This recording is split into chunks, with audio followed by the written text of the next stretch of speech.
one of the biggest challenges that I face with teens is that they're like, they don't want to work with me because I had already labeled them as something so that I could manage their behavior, which meant that the kids couldn't become who they were meant to be.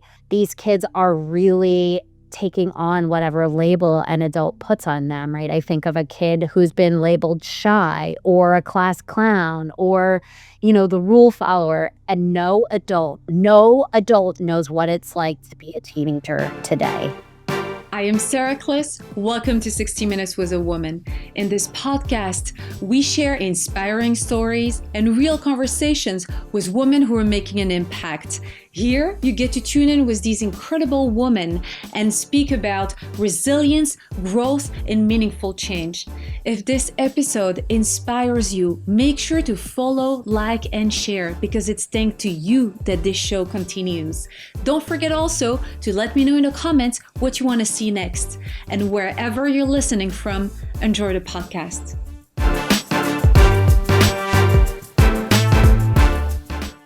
Welcome, Lorraine. It is a pleasure having you here. This was long due.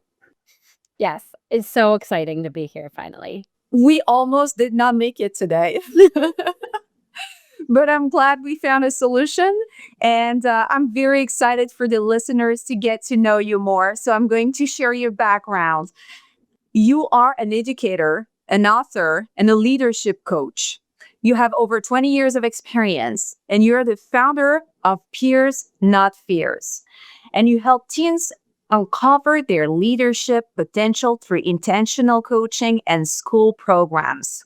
Lauren, you are also an author. Your book is called A Teacher's Story: How One Act of Leadership Inspired Many, and Your Voice Matters. I am beyond happy to have you here today with us. Welcome. Thank you. I'm very excited. I think things happen for a reason, and perhaps now is actually the time we should be having this interview. So I'm actually really excited about it. I absolutely believe in these kind of situations where things are meant to happen at a certain time. And we will even develop a little more our thought about on the subject later in the podcast. But I would love for the listeners to get, and for me, for myself as well, because we spoke last time together. But I didn't get to understand exactly who you are, get to know you as a person. And can you share with us maybe where you grew up, what were your early influences, and what got you on the path of leadership, teaching leadership? Well, one of the really amazing things about my experience is that I didn't get here through a straight line. And that's one of the things that I really like to highlight to students that I work with, and also really important people that I talk to on my own podcast, Leaders of Today.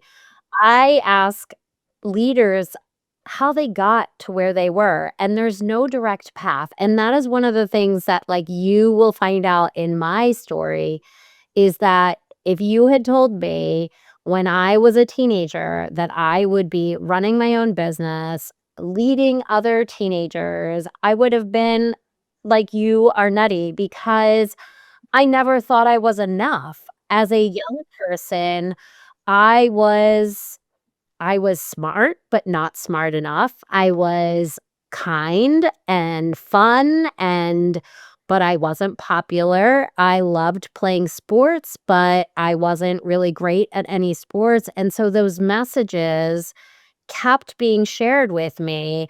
You're good, but not good enough. You're smart, you're just not smart enough. And so I took those messages with me as I grew up. And I always had this feeling that I wasn't I wasn't enough. Yeah, it's hard to like really say that out loud because I wonder and I know that there are so many people, adults, kids everywhere who really maybe feel like they don't measure up. And that is one of the biggest challenges that I face with teens is that they're like, they don't wanna work with me because they're afraid leadership is something that they didn't think they wanted to be or they didn't wanna do. And they're like, well, she probably works with this group of people because I'm that person.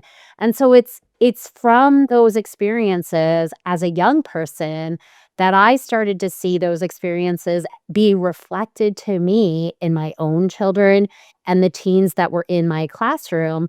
That was like, what's happening? Maybe there's something else we should be doing to empower and give voice to other kids. That's beautiful. That's a wonderful story. And I can help but think, even me, for example, starting this podcast, I got hit with the imposter syndrome right away. It's not a position where you want to be, because it involves a lot of maybe responsibilities. And when you're young, you're not used to take care of responsibilities, to be responsible overall. You're still learning about it. So it might be intimidating. And you started as a chemistry teacher, right? Yes, I taught chemistry for 20 years, and about 10 or 15 years in, I was like, what else am I doing here? Like, as a teacher, there's not a whole lot of upward mobility. We believe that you can become an administrator or a superintendent in schools, but those jobs are not the same as teaching. And so I was in this place of like, I love, love, love what I'm doing. How come I can't elevate to do more? And I also realized pretty quickly that, well, maybe not quickly, but I started to see that it wasn't chemistry that was my passion. I mean, I love chemistry, but that wasn't it. It was the fact that I could get young people to do hard things and to realize that they were in charge of their own possession of being able to do those things. And so for me, it didn't seem like a natural transition to leadership coaching, but it really was, because leadership is hard and stepping into leadership can be really scary. So if we go back to thinking about what chemistry might have been like for us as teenagers, it was scary. It was hard. And so there's this combination of knowing that leadership and chemistry share the same thing. It's a hard job. It's a hard job. And how did you start implementing maybe situations, exercises to empower your students? When did that take place? Well, there was a lot of things that I did in my classroom that were innovative and different, and they weren't always met with welcoming from parents and administrators because it was different, right? So I did this thing called the flipped classroom, where my kids would go home and they would watch videos of me teaching them. And then they would come back into the classroom and they would do the problems and the activities that I typically sent them home to do. But when they were in class, they were working together, they were sharing Oh, resources, I they love that. were talking. Right. But the challenge is that it didn't fit the norm of what it looked like in class. So my classrooms were chaotic. They were loud. They were not kids sitting silently. And I have to admit that I too struggled with that preconceived notion that learning was quiet. And so I struggled with it. My administration struggled with it, and parents really struggled with it because it just didn't feel like it fit what they learned and how they learned. And so I started to take myself out of the lead and put students into like, Give they them more were space. they were in charge of their own learning. Yes. And when you give kids autonomy, you lose that sense of control, but do you get this incredible engagement in learning. It sounds really wonderful. I absolutely understand how it might be perceived as a lack of maybe overall, like you mentioned, control of your classroom, right? Yes, and that is really where I think the rubber met the road for me and my decision to leave teaching. I loved being in the classroom, I loved working with my students, but this giving more ownership over their learning and giving the autonomy for students, it it was really hard for many, it was hard for the system to compete, right? And so when you challenge a system, especially a system as big as education, y the little people get lost. And so often the little people are our students, and I think at one point, I felt like I was the one who was being punished, but I realized that I was meant for something better, something bigger, and that is what Peers.Fears is. It came from a place of feeling like I cannot do the thing that I wanna do, which is just take away the impact, like, the take away that feeling of control of the adult in the room, and really, I think of the word that we were both sort of looking for is classroom management. It didn't look like my classroom was managed, and I came to the realization a really late time in my teaching career that in order for me to truly manage my class, I had to decide who each kid was so that I could manage their behavior, which meant that the kids couldn't become who they were meant to be because I had already labeled them as something. And so often in the adolescent life, these kids are really taking on whatever label an adult puts on them, right? I think of a kid who's been labeled shy or a class clown or, the rule follower, and they just don't have the confidence in themselves to be something different because I'm in charge and I told them and labeled them as this person. Wow. What a message. This is very powerful. I have actually never looked at what it means to be an adolescent and receiving labels. We all did. We all did receive labels. And indeed it was hard to step out of your comfort zone after that because this becomes your whole identity. Uh that was a very powerful message. It's yeah, really, it's like it gives us a lot of food for thoughts, really. Um I wanted to also ask you, when now you're saying that you said that you wanted to offer more space for the children and the teenager to express themselves. Do you find it difficult for them to step into their leading power? Yes.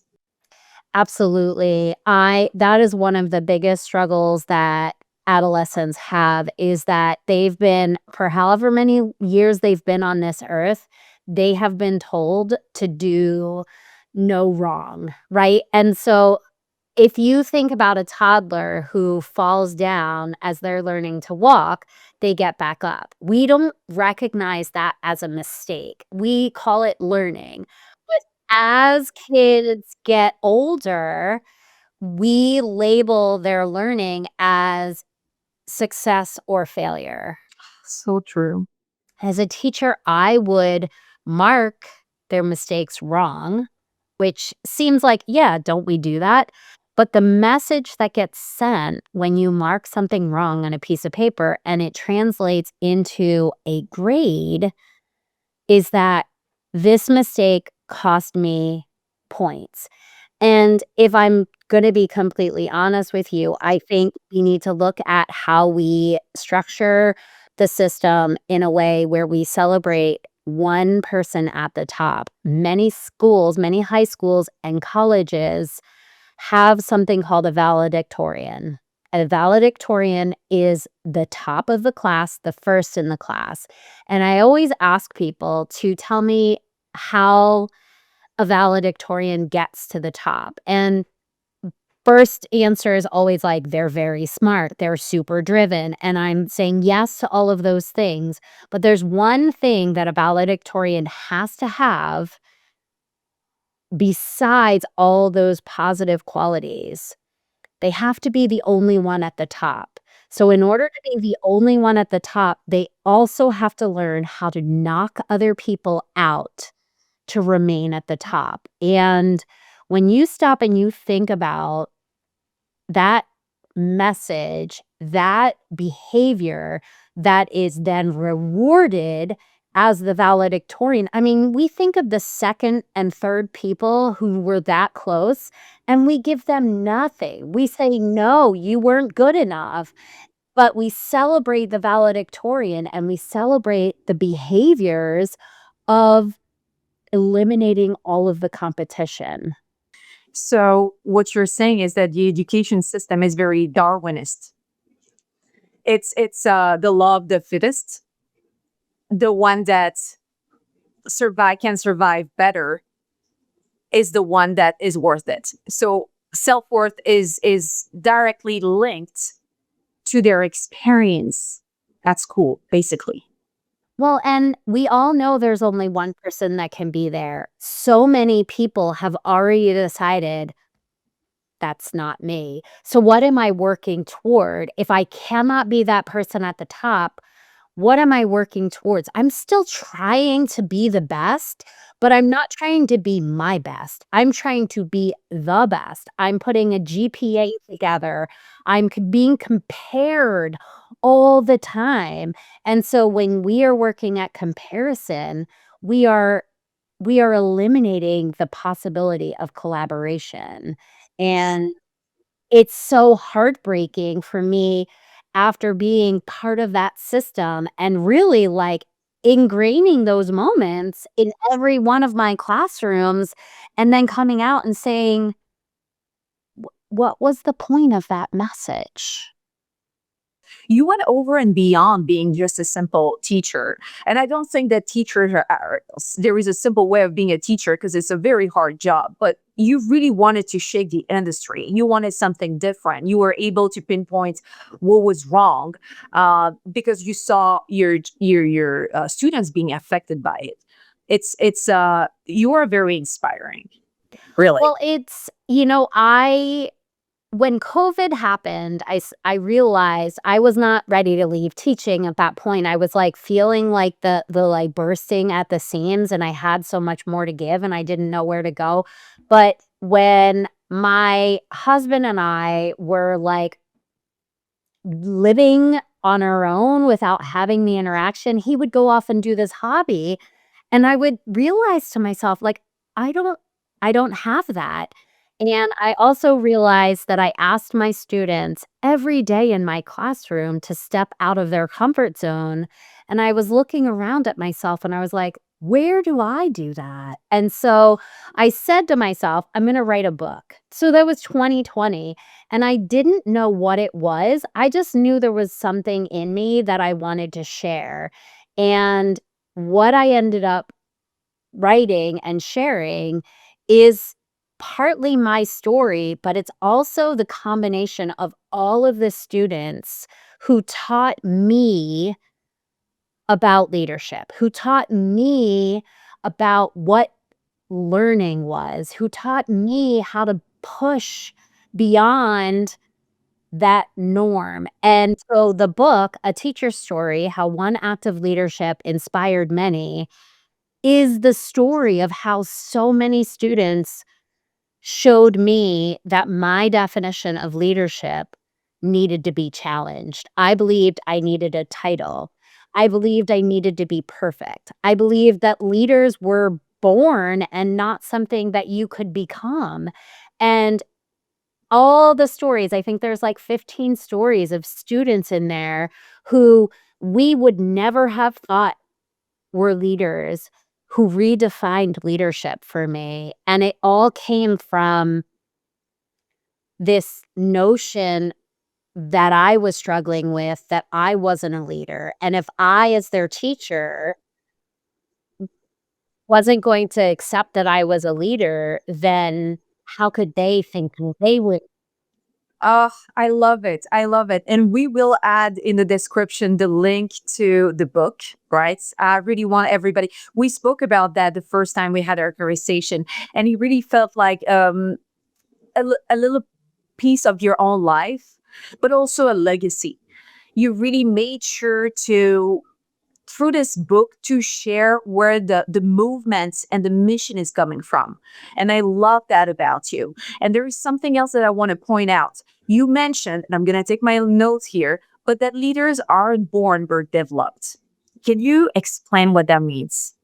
Well, I think there's this notion that we believe that you are a leader or you're not a leader. And because the leaders that we really see and define as leaders are very outspoken. They are outgoing. They have these big personalities. And so this message continues to be shared with us. And it comes back to like me not being enough, that message of not being enough. I wasn't popular. The popular kids were the ones who were the student council president. I wasn't athletic, and so I couldn't be a captain, and so we get these messages that, like, in order to be a leader, you must already be a leader, and one of the things that I noticed that I did as a teacher was that I would only give opportunities of leadership to kids who were, like, rule followers, the kids who I knew wouldn't let me down. I didn't even see the possibility of kids who might not do it perfectly because I was too afraid how it would reflect on me. So if I asked a student who might get a little bit wandery in the hall to go fetch something for me or go make copies and they didn't come back, then or what if somebody asked them where they were supposed to be and they were like, "Oh, I was in Miss Connell's class." And then all of a sudden they're like, "What is Miss Connell doing sending you outside of your class?" And so it was like my fear that these imperfect kids were going to fail me and I would be the one who suffered the consequences.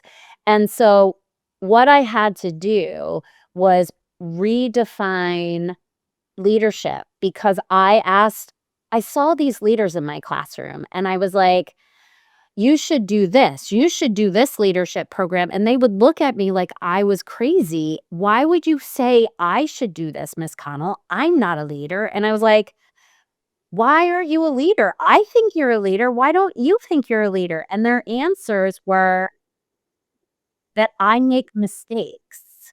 If I make the mistake, I can't be a leader. And it was like this whole messaging system came crashing down on me. Yes.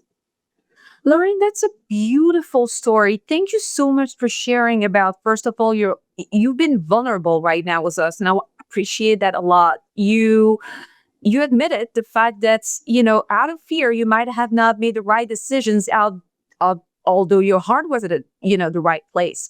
So that's a pretty major move. I think that this is how we are better leaders overall. It is the truth. It's by admitting when, we didn't do great before, but then we are willing to learn from that and grow once again from it. So that's that. Thank you. I think that also parents tend to do that, honestly. Oh, yeah. Oh, yeah. I mean, I'm a parent and I'm a parent of teenagers, and I will tell you one of the biggest changes in my relationship with my teenagers as they get older and they're like getting kind of like mouthy and antsy. One of the biggest benefits that or the biggest things that I've done with them is admit when I am wrong. And when I admit I am wrong, all of a sudden they're like, "Oh, if you can be wrong, then I can be wrong." And I never felt that way as a teacher, most especially. I felt I had to be perfect all the time. And so that's where that fear came in was like, who's going to yell at me? Who's going to say I'm a bad teacher if I let this kid do this and they don't do it right? And it's like this like crazy system of who's watching me, and if I'm being told that I'm bad, then I'm not gonna let any of you try. I wanted to ask you also, you said so leaders are born, I'm not born, sorry, they're developed. But do you think we still need some traits of character to be a leader, or is it really open for everybody? Well, I think that's what I come around to in every workshop that I do. I ask these same 2 questions, and, question number 1 is, "What's your definition of leadership?" And question number 2, what are the requirements to being a leader? And no matter how many people I have in the workshop or in the room with me, I get that many different answers. So if I am asking you what your definition of leadership is, and I ask 3 other people and all have different definitions, it's really scary to step into leadership when I don't really know what you expect from me as a leader. And now let's take it to a 15-year-old who's already feeling so unsure about everything about themselves. And now you're like, hey, 15-year-old, I think you should be a leader. And they're like, who, me? No, no, no, no. And the same thing is true with the requirements of leaders. Every person believes there's a different requirement that is required of being a leader. And so, again, it is really hard to take on that role of leader when you know that you think it's this requirement, and then you hear that 15 other people have 15 other requirements, and you're like, I can't even do the one that I think is required. So I take all of that away and I say there's one requirement to being a leader. Only one. And then that's my favorite is like, okay, what is it? And Yeah, I then I was like, get what is it? so it's making decisions. If you make a decision, you are choosing a path, one direction or another. Now, we can label those directions. This is the good direction. This is the bad direction. This is the right direction. This is the wrong direction. But the truth is every time you make a decision, you're going in a direction. That is what leadership is. It is going in a direction, following a path. Who's following you? That remains to be seen, but you are always following your choice. So that's leadership. Now, your question was, isn't there some sort of like barometer or character development that is needed?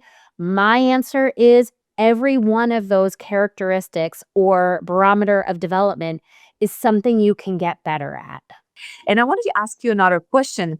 How do you integrate social emotional learning into leadership? Well, it's everything I do is social and emotional learning because you have to learn how to navigate decisions. You have to learn how to navigate problems. You have to learn to navigate communication.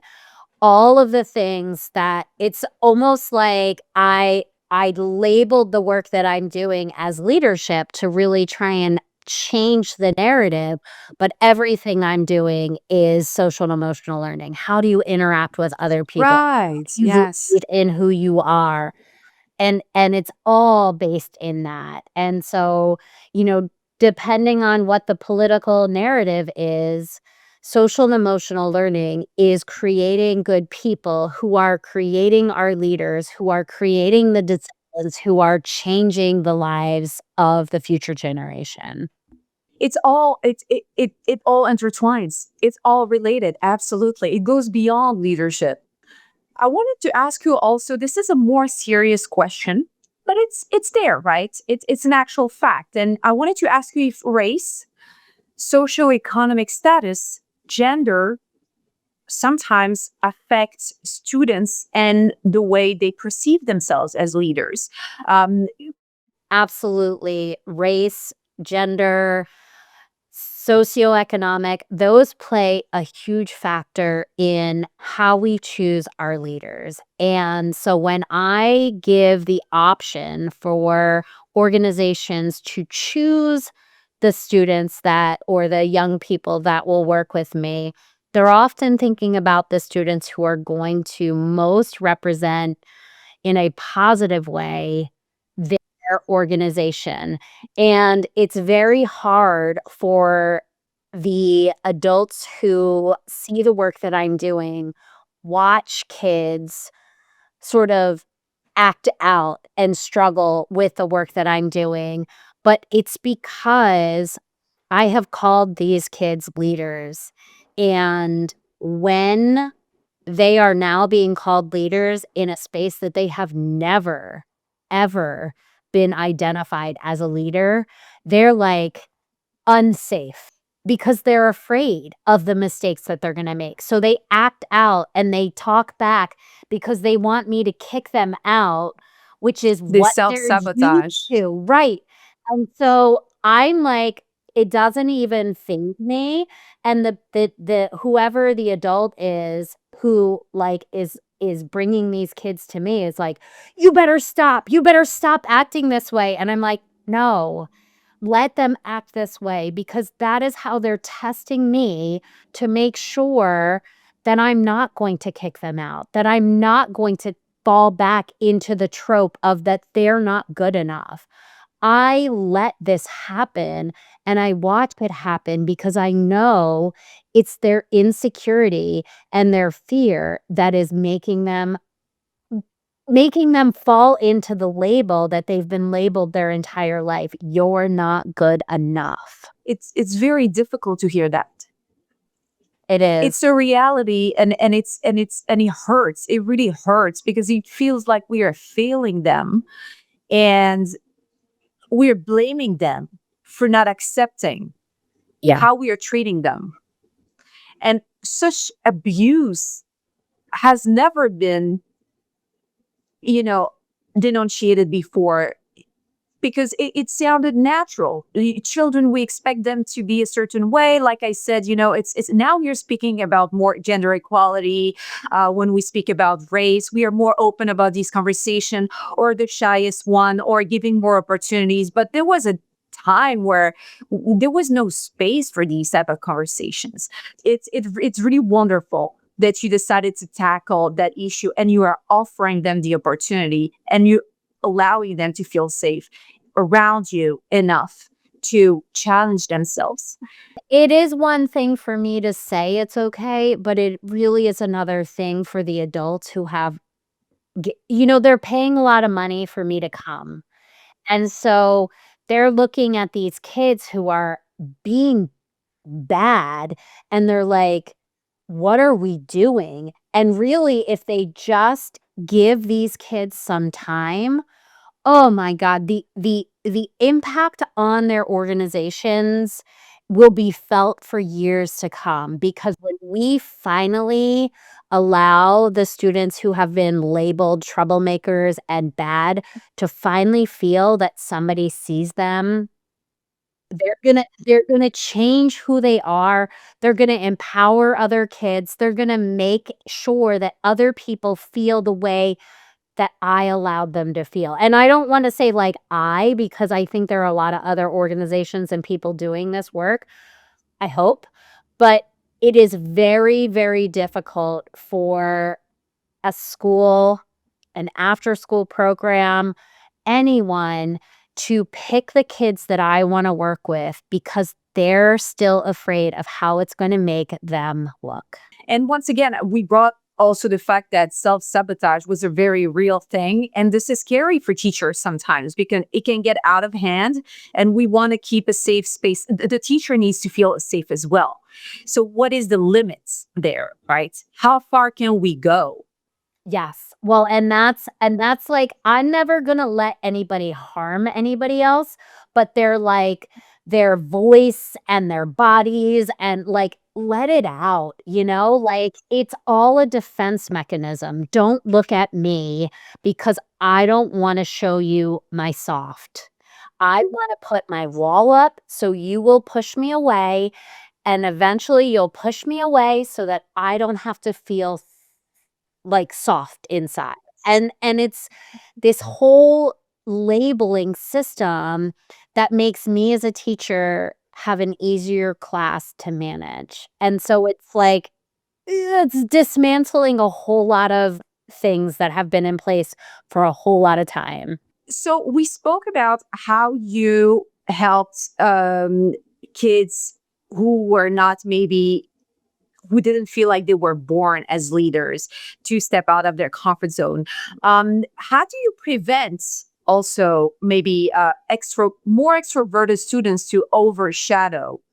Well, I do a lot of reflection with the kids when we're doing activities, and I'll very often ask, "Are we listening to everybody's voice? Have we had everyone share?" And often we're like, Yes, yes, we have, and I challenge them to really think about, whose voices aren't being amplified? Whose voices are we missing, and why are we missing them?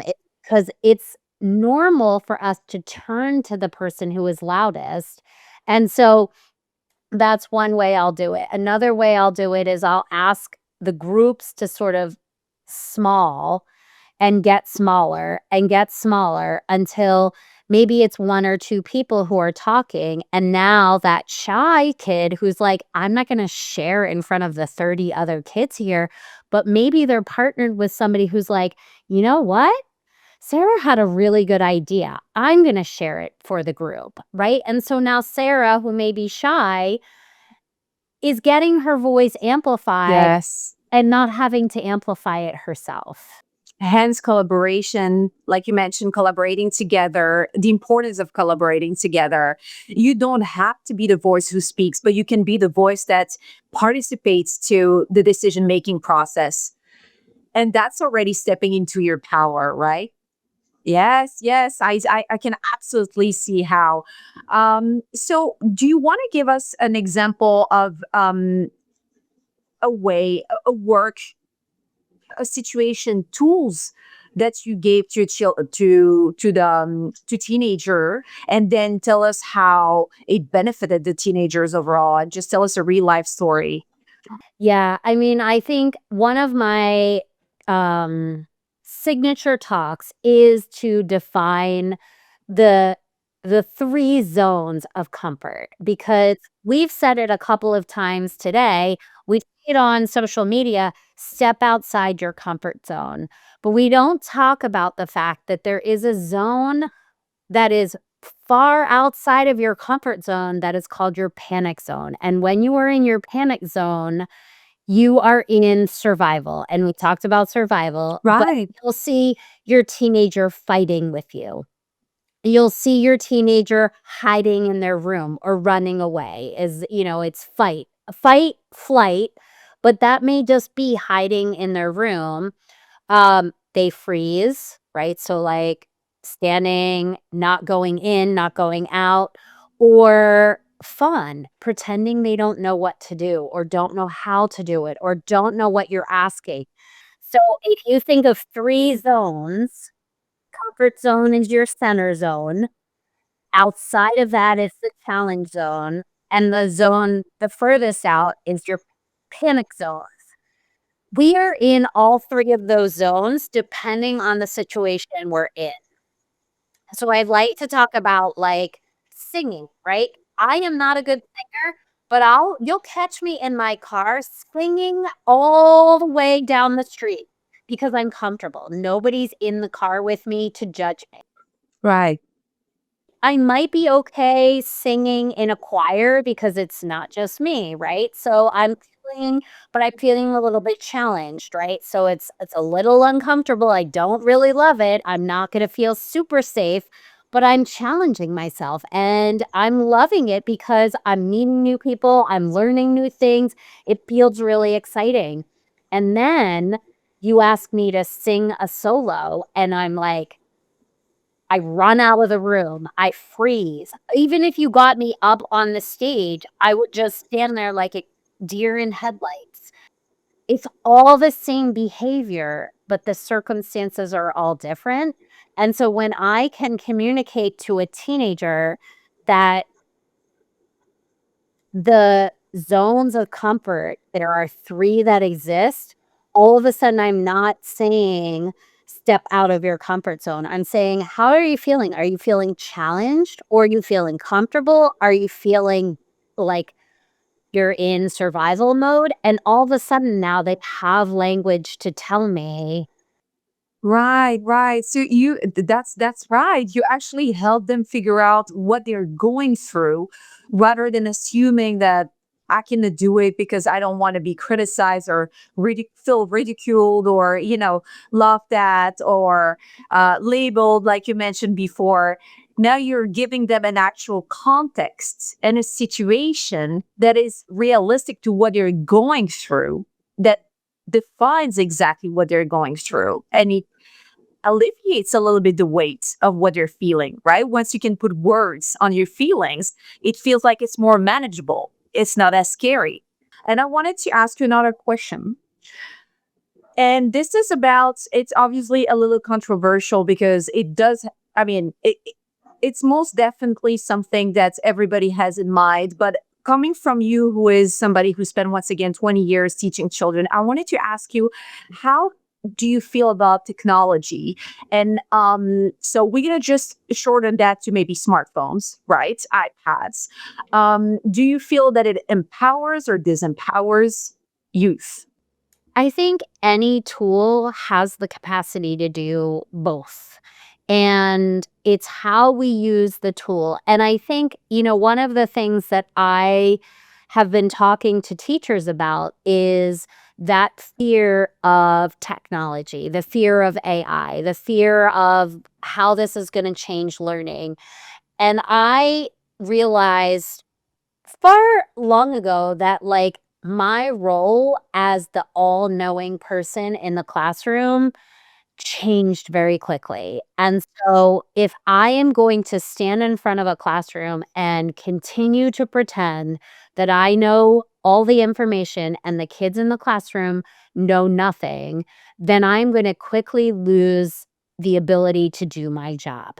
So I shifted from being the all-knowing information person to being the facilitator, to being the learner alongside and asking and building.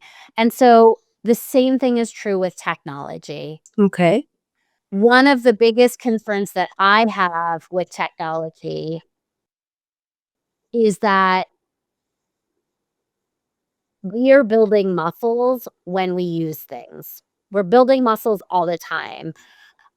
When I'm on social media, the muscle that I am building is comparison.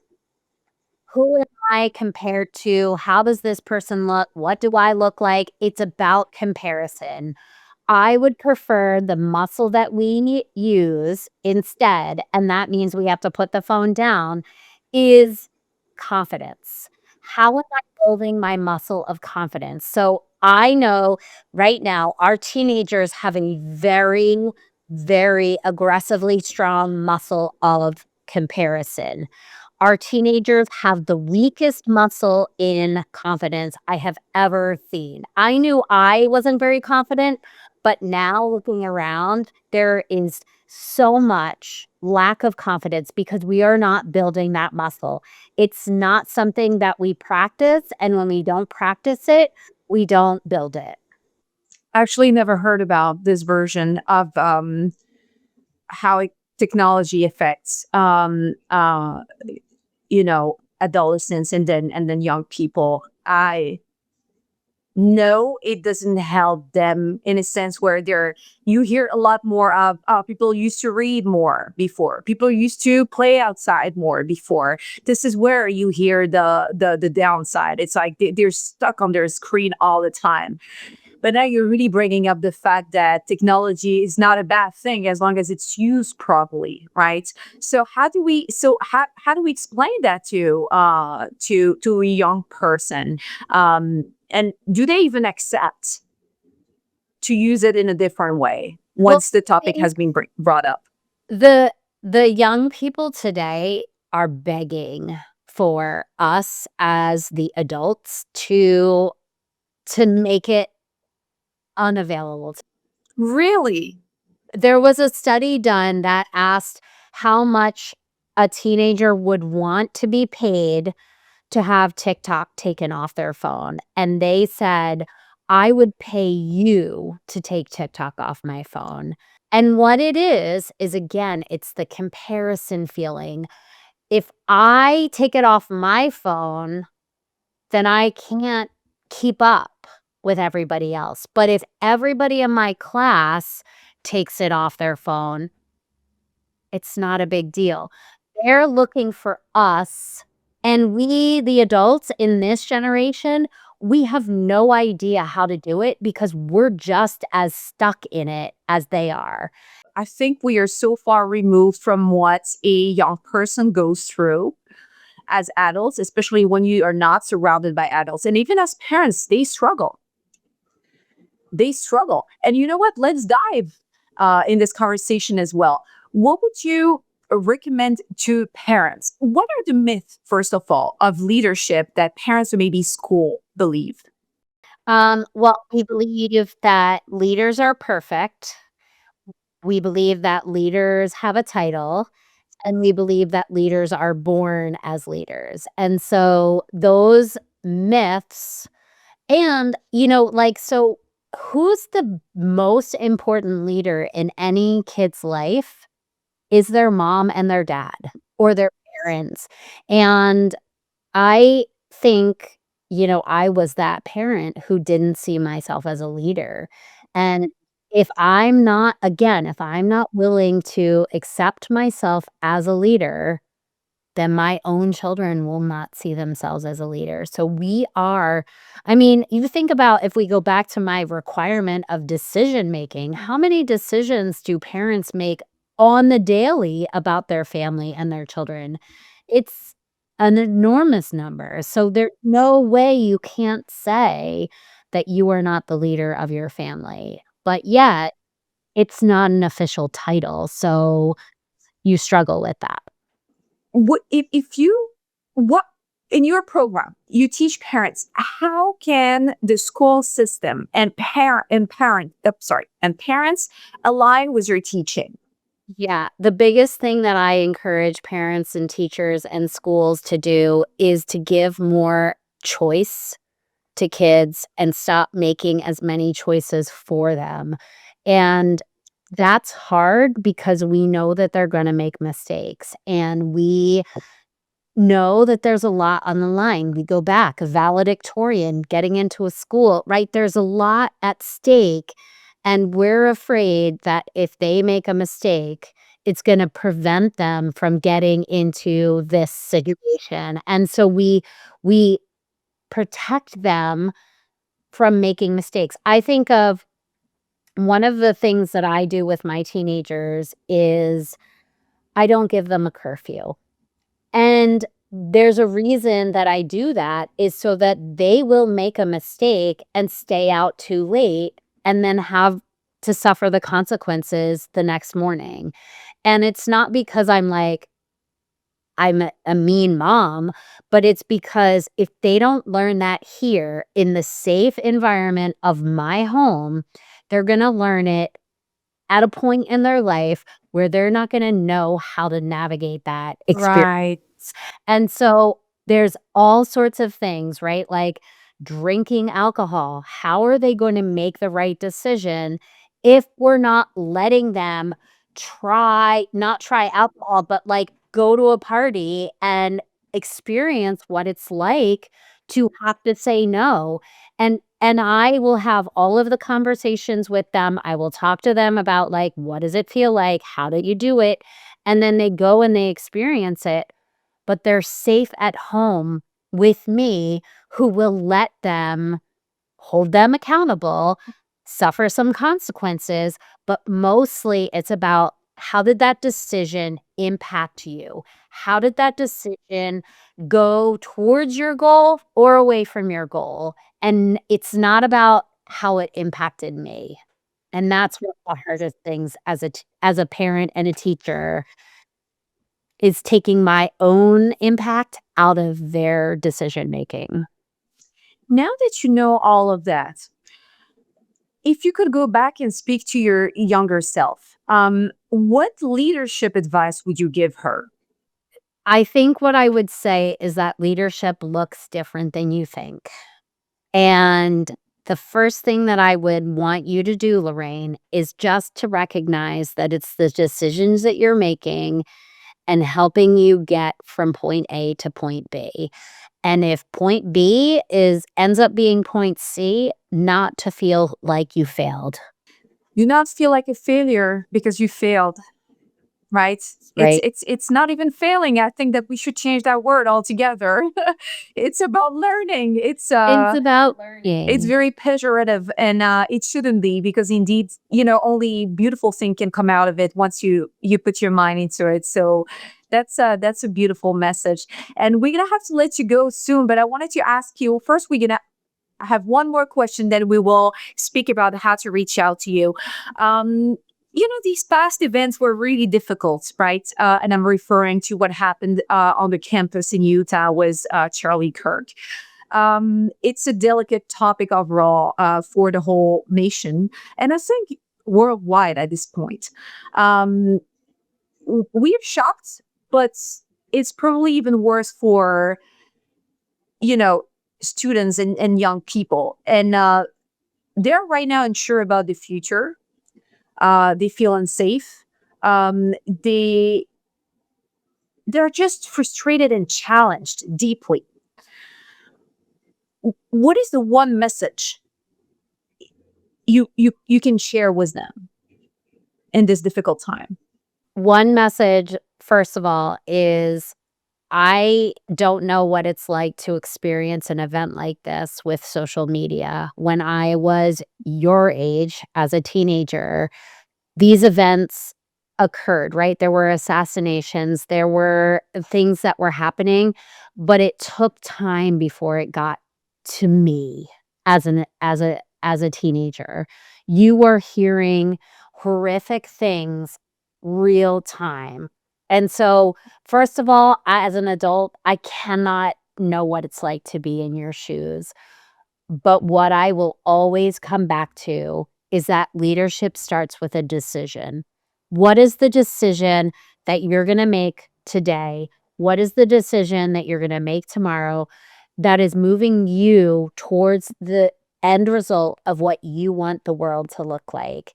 And there is a lot of division and there's a lot of pressure put on young people today to say something and do something, and there are a lot of people influencing your feelings, your thoughts, your beliefs. You don't know who or what you are until much later in life.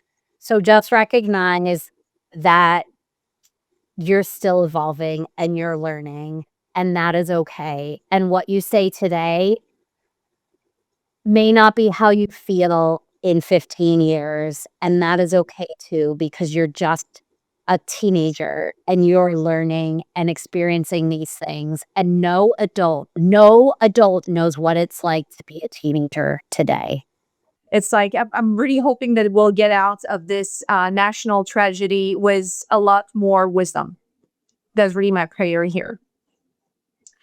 Lorraine, how can we reach out to you? How can we also work with you? I'm going to repeat, but she works with schools and parents, right? Teenagers.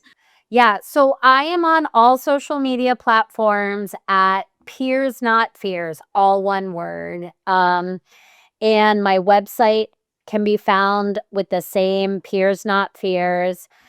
I would love to talk with anybody who is looking to expand leadership in their organization of young people. My my brain is just all about how can we find other ways to work more leadership in with the kids that we have. So if you already have a leadership program and you're like, "Oh, we don't need Lorraine," call me because I wanna just listen to the way that you're doing leadership and give you ideas on how to just take it to that next level and get more kids involved. And actually, I have one more question because it's a question that I really wanted to ask you, but peers, no, not fears. I want to hear more about this. How do you come up with the name, and tell us more about the vision behind that name? Yeah, so I think so often as teenagers and even middle school before your tweenager, um, there's so much fear in school, and it's because we're trying to fit in, we're trying to be like everyone else, and we're trying to just one up and stay ahead.